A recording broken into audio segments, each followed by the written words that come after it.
नमस्कार, मैं सुनीता कथा मंथन में आप सबका स्वागत करती हूँ।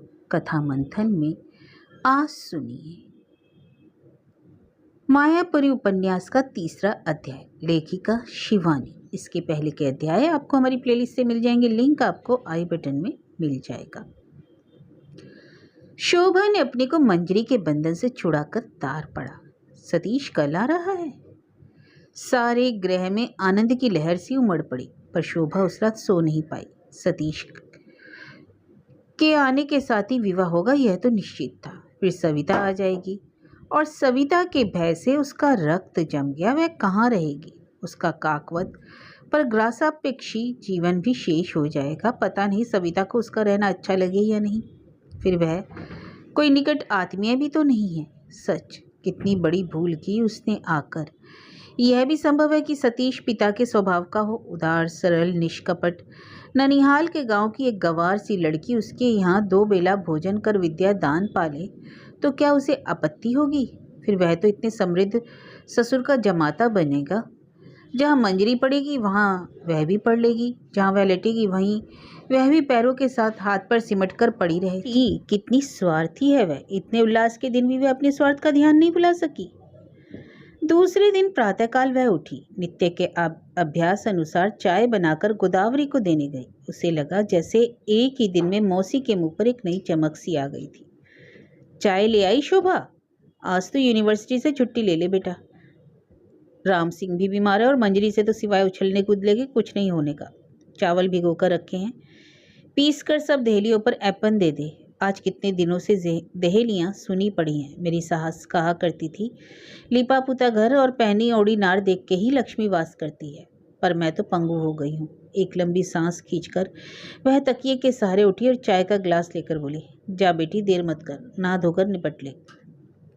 शोभा चाय पीकर बर्तन में पिसे चावल लेकर दहेलियों पर ऐपन देने बैठी ही थी कि मंजरी आई। उसे आज चाय पीने तक की सुध ना थी। आते ही शोभा से बोली, उफ ओफो, तुम्हें भी अम्मा की बीमारी लग गई दिखता है। यह ऐपन का महामात्य मेरी समझ में नहीं आता। अच्छी खासी चमकती दहेलियों पर गेरू पोत पात कर शंख घंटा बनाना, क्या कर रही है यह सब? इधर देख मार्बल, आज मैंने ड्राइंग रूम की कलर स्कीम ही बदल दी है। अब यह बताओ, नीले रंग के पदों के साथ यह कांसे की बुद्धदेव की मूर्ति कुछ जमेगी या अमृता शेरगिल का यह चित्र? दोनों हाथों में वह मूर्ति और तस्वीर पकड़ी थी।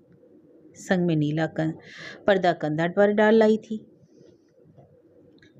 मंजरी पूछने भी किससे आई? शोभा के हाथ चावल के आटे से सने थे। वह बोली, मैं क्या जानूं, आज तो तुमने सविता भाभी को बुलाया होता। शोभा की बात व्यंग से नहीं कही गई थी, पर मंजरी का मुंह लटक गया। वह बिना कुछ बोले ही माँ के कमरे में चली गई। शोभा को अपने ऊपर खींच आई। वह कभी कभी बिना कुछ सोचे बोल जाती थी, पर उसने तो यह सोचकर कहा था कि सविता दिन रात की गृह सज्जा के अनुभव से सब कुछ सीखी पड़ी थी। इतने में चपरासी आया। उसके हाथ में टोकरी में कई फूल थे, उनमें एक कार्ड लगा था, सविता। शोभा समझ गई सविता को भी सतीश के आने का समाचार मिल चुका है। वह बोली, ठहर जाओ, मैं बहन जी को बुला लाती हूँ। मंजरी ड्राइंग रूम की काया पलट में लगी थी। हर मूर्ति और तिब्बती तश्तरी ब्रासों से चमक रही थी। सुंदर रेशमी रंग बिरंगे कुशन इंद्रधनुष की छटा को भी मंद कर रहे थे। मंजरी एक हाथ में झाड़न लेकर तस्वीरों को पोंछ रही थी। शोभा बोली, मंजरी, तिवारी जी का चपरासी फूल लाया है। फूलों का नाम सुनते ही मंजरी उछल पड़ी और क्षण भर पहले सविता का नाम सुनने पर लटका हुआ मुंह उत्फुल्ल हो उठा। वह बोली, कहाँ है? चलो अच्छा हुआ, मैं सोच ही रही थी कि इन सूने फूलदानों में क्या लगाऊं। हमारे यहाँ सिवाय गेंदे और गुल मेहंदी के कुछ भी है ही नहीं। टोकरी में सुंदर कटे नरगिस देखकर वह खुल उठी। चपरासी से बोली, कहना बहुत धन्यवाद कहा है। टोकरी लेकर वह फूलदान लेकर बैठ गई और लंबी लंबी डंडियों को काट फूलदानों में सजाने लगी। शोभा खड़ी खड़ी देख रही थी। उसे न जाने क्यों फूल का काट काट कर फूलदानों में सजाना या जाना अच्छा नहीं लगता था। उसे फूल पेड़ों पर ही सुंदर लगते हैं। उसके गांव में परिजात का एक पेड़ उसी के घर से सट कर लगा है। भोर होते गांव की औरतें आंचलों में भर भर कर लाख चढ़ाने ले आती हैं। कहते हैं कि 1 लाख परिजात पुष्प चढ़ाने से विष्णु भगवान प्रसन्न हो निसंतान को संतान एवं कुमारियों को कार्तिकेय सा सुंदर वर देते हैं। शोभा को चुपचाप खड़ी देख मंजरी बोली, देख मार्बल, हर फूलदान में रक्त जवा कैसी सुंदर लग रही है, जैसे तोते की लाल लाल चोंच हो।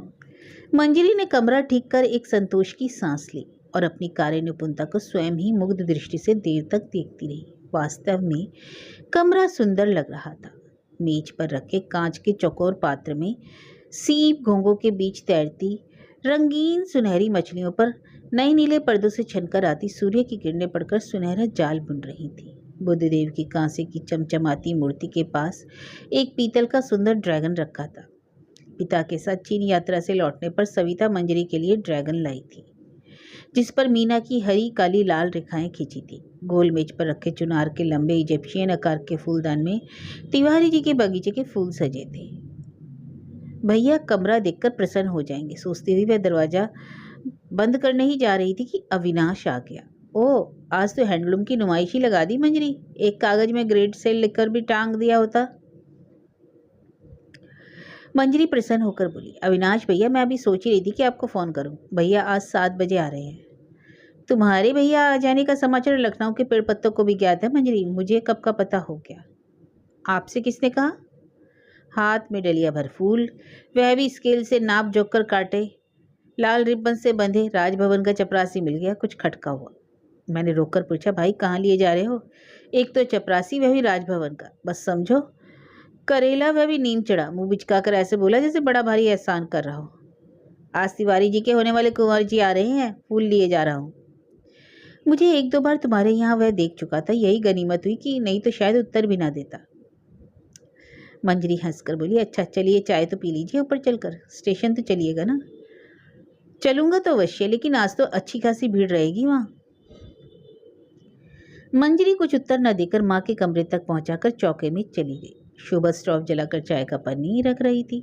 सुबह सिर धोकर उसे बालों में तेल डालने और चोटी करने का भी समय नहीं मिल पाया था। चौके की खुली खिड़की से आते हवा के मृदुल झोंकों से उसकी रेशम सी लटें बार बार मुंह पर आ जा रही थी। उन्हें वह हाथ से हटाकर स्टोव में हवा भर रही थी। मंजरी को देख नहीं पाई।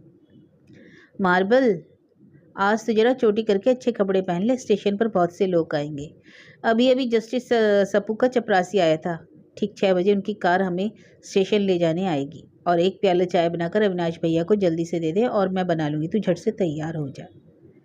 मैं क्या करूँगी स्टेशन जाकर? राम सिंह भी तो बीमार है, एक भी सब्जी नहीं बनी, रायता पड़ा है। उफ, तुम तो सच मार्बल। अच्छा भाई साड़ी ही बदल लो, मैं निकाल कर पलंग पर रख आई हूँ। शोभा मन ही मन उससे साड़ी बदलने के प्रस्ताव से सहमत न थी, पर कुछ कहने का साहस नहीं हुआ। चाय बनाकर अविनाश को देने चली गई। अविनाश गोदावरी के पलंग के पास रखे मोड़े पर बैठा सिगरेट पी रहा था। आज वह भी बहुत प्रसन्न है। वह सतीश का अंतरंग मित्र है। दोनों एक साथ पढ़े थे। जब सतीश का विवाह तिवारी जी की पुत्री से निश्चित हुआ तो मित्रता की डोर कुछ दिनों को शिथिल सी पड़ गई, क्योंकि अविनाश था कम्युनिस्ट, उस पर स्त्री मात्र का शत्रु। एक बार शिक्षा काल में ही दोनों मित्र आजन्म अविवाहित रहने का प्रण भी कर चुके थे, पर जब उसने सतीश की सगाई का समाचार सुना तो रात भर सो नहीं पाया। सुबह उठते ही समाचार की पुष्टि के लिए भागता भागता गया सतीश के घर। बात सत्य थी। सतीश का मित्र उससे छीन लिया था किसी ने। वह सतीश क्या अब पहले जैसा रहेगा? सतीश भी तो कभी उसी की पार्टी का था, पर अब भारत के एक राजदूत का भावी जमाता है, उन्हीं के अन्य जल से पला। शिक्षित सतीश क्या अब कम्युनिस्ट था? वह उसकी कायरता के लिए क्षमा भी नहीं करेगा, पर आज उसके घर आने का समाचार सुनकर वह नहीं रह सका। बिछुड़े मित्र का भाव उसे कितना अप्रिय हो गया था। उसे स्त्रियों से घृणा थी यह नहीं, अपने यौवन के पहले उफान में वह हृदय दे बैठा था एक अत्यंत लवण्यमयी श्यामांगी तन्वी को। यह प्राय निश्चित था कि विदेश से लौटने पर उसका विवाह अविनाश से ही होगा। जब अविनाश विदेश से लौटा तो उसको वह तन्वी तरुणी स्टेशन पर न थी। माँ थी, बहन थी, जीजा थे, पर वह ना थी। वह पूछ न सका, लज्जा से चुप रहा। माँ का उदास मुख देखकर झटका सा लगा। दूसरे दिन उससे नहीं रहा गया। बहन को एकांत में ले जाकर उसने पूछा, क्यों सोमी, उषा क्या यहाँ नहीं है? उत्तर में बहन ने 2 डबडबाई आंखें उठा दी। उसने तो एक महाराष्ट्री से विवाह कर लिया। वह कांपते स्वर में बोली। अविनाश को के हथपिंड का स्पंदन कुछ क्षणों के लिए बंद हो गया। उसने कमरे में जाकर स्टिकनी लगा दी और बुत की तरह पलंग पर बैठ गया। उसकी कही एक एक बात कानों में गूंज उठी थी। उसकी तस्वीरों से भरा एल्बम उठाकर वह पागलों की तरह देखने लगा। उन बड़ी बड़ी निर्दोष आंखों में इतनी छलना, आयरी छलनामयी नारी। उसने एल्बम के टुकड़े टुकड़े कर डाले। उसके शरीर का रक्त खौल उठा। वह भरी पिस्तौल उठाकर अंधेरी रात में दोनों को एक साथ ठंडा कर देगा। दुबली पतली सांवली सलोनी उषा, जिसके घुंघराले घने केशों को वह अपनी उंगलियों से सहलाता था। नहीं नहीं, गले के ठीक नीचे उसकी एक पतली नीली नस है जो उसके उठते हुए छोटे से सुडोल वक्षस्थल पर नीली पगडंडी सी उतर गई। ठीक वहीं पर उसके जीने की संध्या, जब उषा उससे लता से लिपटकर सिसक उठी थी। 2 वर्ष पश्चात आज की वही संध्या, जब वह किसी और से लिपटकर पड़ी होगी। वह पिस्तौल दबाकर बाहर निकल आया था। जीजाजी घबराए से उसी की ओर आ रहे थे। अविनाश, जरा मेरे साथ मेडिकल कॉलेज चलो, तुम्हारी बहन की अवस्था ठीक नहीं है। यह उसका तीसरा सिजेरियन था। उसके छोटे से शरीर से भी भारी बोझ के साथ पीड़ा से कर्राती बहन को उठाकर उसने कार में रखा। दूसरे दिन उसकी बहन ने तड़के ही एक पुत्र को जन्म दिया। उसकी लाल लाल बंद मुट्ठी को हाथ में लेकर मलान हंस-हंसकर अविनाश ने कहा, सोमी, इसका नाम रखना जीवन।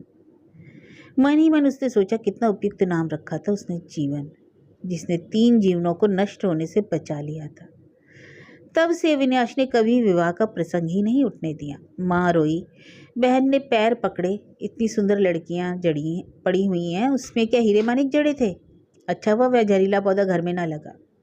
पर अविनाश ने एक दिन गुरु गंभीर स्वर में गरज कर कह दिया, अब ब्याह की बात उठाई तो मैं घर छोड़कर चला जाऊंगा। माँ सहम कर चुप हो गई। वह अविनाश के कई मित्रों से परिचित थी। एक बड़े बड़े बालों का बंगाली युवक जो कई माह तक उनके यहाँ भंडार में छिप कर रहा था। एक सांवली सी सौम्य युवती जिसे फांसी की सजा होकर भी माफ़ हो चुकी थी। क्या पता अविनाश भी उसी दल में भटका भटका फिरे।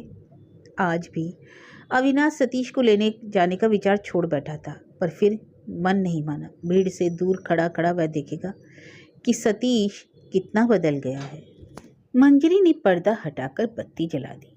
पूजन गृह से आती अगरबत्ती की सुगंधी से कमरा सुवासित हो उठा। उठिए अविनाश भैया, कार आ गई है।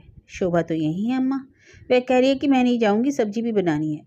पिताजी, मैं और अविनाश भैया जा रहे हैं।